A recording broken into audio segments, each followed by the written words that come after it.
Hi there, it's Christine Cowan, team leader at the Christine Cowan Real Estate Team. Thanks for tuning in. The elusive opportunity of real estate investment. One of the questions we get asked the most is, can I make money as a landlord in Toronto? AKA, are condos a good investment? Unfortunately, there's no easy answer here. It depends on your goals, your risk tolerance, the market, and your desire to be a landlord, among other things. One of the biggest factors to consider is whether or not the unit you can afford will provide you with the monthly cash flow you'll need to cover your mortgage.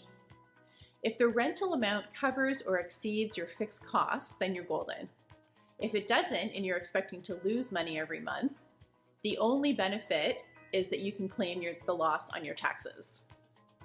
Okay, jumping right in. For an investment property, you're required to put down at least 20%. And the higher your down payment, the lower your mortgage payments will be. Then you've got to add up your total fixed costs, which will include your mortgage payments, your monthly maintenance fees, and your annual property taxes, and deduct them from the going rental rate in the area. According to Urban Nation, the average condo rent has risen to $2,206 a month for a typical 740 square foot unit, and $2,432 a month for a downtown unit of 711 square feet. But we'd like to point out that there's a shortage of rental units in Toronto, which means the increase in demand works in your favor. We've seen tenants duking it out in bidding wars that can knock up that rent price quite a bit. As long as you break even each month, it's fine because you're paying down that mortgage to build equity. Since all you paid is the down payment, the lion's share of the profit is yours, after taxes that is. Which brings us to taxes. The tax man might make what you think is a massive profit shrink like a Speedo after a dip in a cold lake.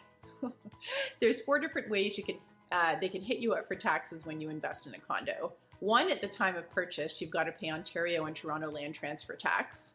Number 2, the rent you collect is considered income, so you've got to pay taxes on it. But there are deductions that can be made as a landlord as well, so keep that in mind. Number 3, property taxes are also paid annually, but you can add them onto your mortgage payments in some cases to make it easier to manage.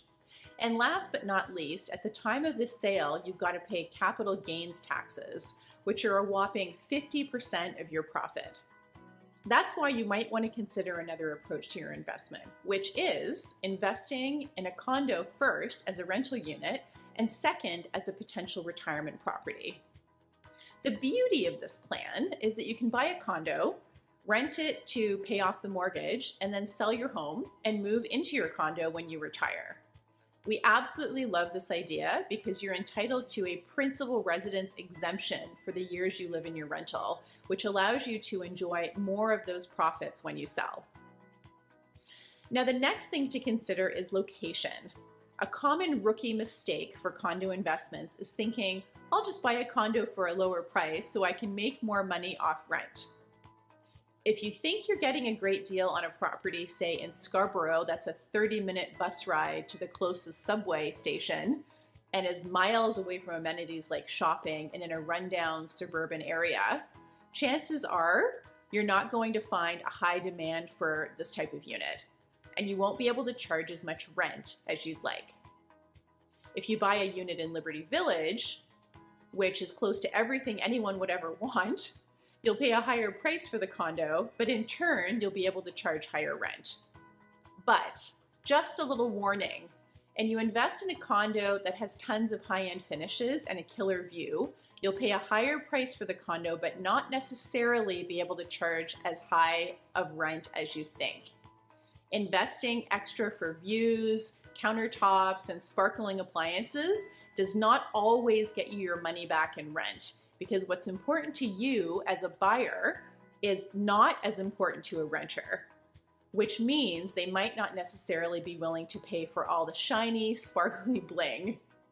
So the lesson here is location is always number 1 for renters. Another thing is that condo prices are driven by location.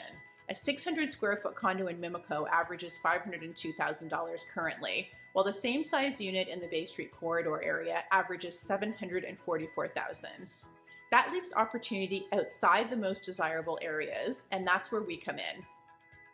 There are many areas in the GTA that are ideal for tenants looking for an affordable rental option within a doable commute to the downtown core.